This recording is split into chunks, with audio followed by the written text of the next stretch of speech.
Hey, creative person, Kerry Schafer here with another edition of Creativity Quest. Today, my question for you is this: how is your creative love life? And by that, I mean not how is your love life in a creative way, but how is your relationship with your creativity? So I'm going to ask you some questions and just think back and be as honest with yourself as you can about this. When was the last time you spent quality, passionate, one-on-one time with your creativity?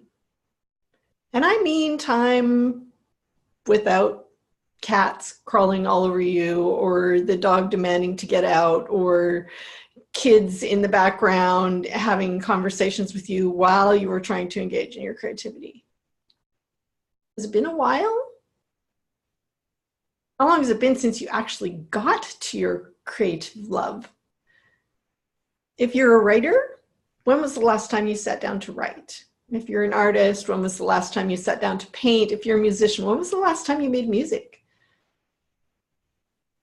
Has it been a while?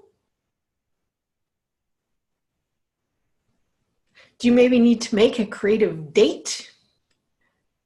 Julia Cameron talked a lot about artist dates, and I think there's a really good reason for that, although there's a different thing that she was talking about than what I'm talking about. So Julia Cameron's artist dates were all about refilling the well, which is really, and it's super important thing to do. And it's about just going out and doing something fun and creative that you wouldn't maybe normally do, to get yourself out of your usual space and to just recharge, refresh, and fall in love with life all over again, which is a great way to get yourself back in touch with your creativity.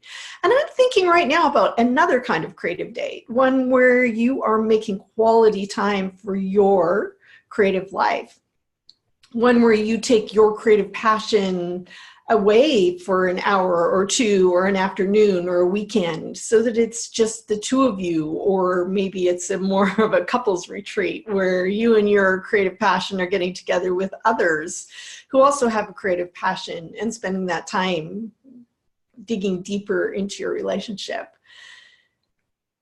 We don't tend to do this. I don't know why that is. I wrote blog posts about this today, so I've been thinking about it a lot.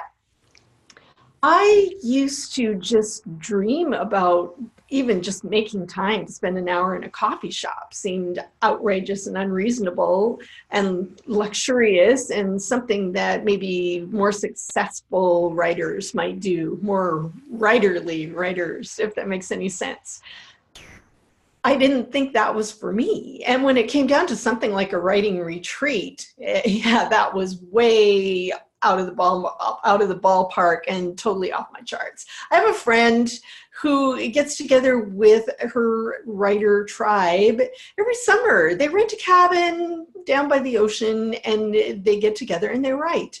And I was jealous of that for years.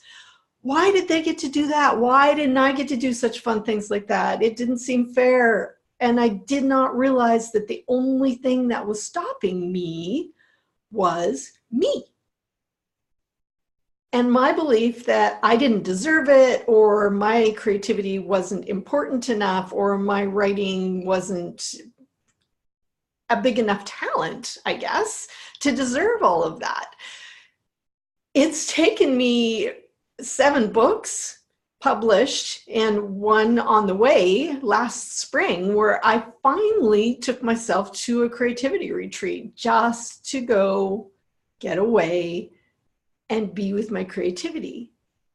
For years, I'd been going to writers' conferences because that was easier to justify. You know, if you go to a writers' conference, then you might meet your agent, or you might get an editor. There's all these networking opportunities. You're going to learn things. So it's worth the money. Whereas it never seemed to be worth the money to spend the money just to go be creative.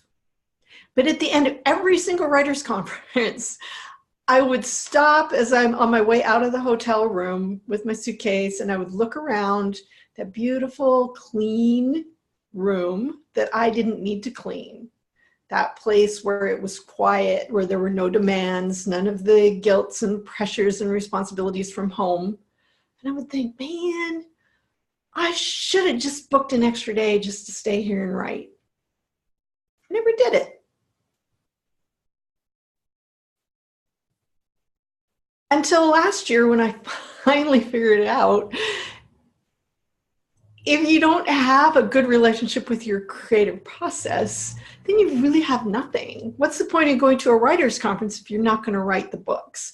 What's the point in having an agent or a publisher if you're not being able to engage in your best creative process, to dig deep and take risks and be yourself and write the things that nobody else can write, or create the things that nobody else is going to create? Because that's the truth about you and your creativity. Nobody else can create what you can.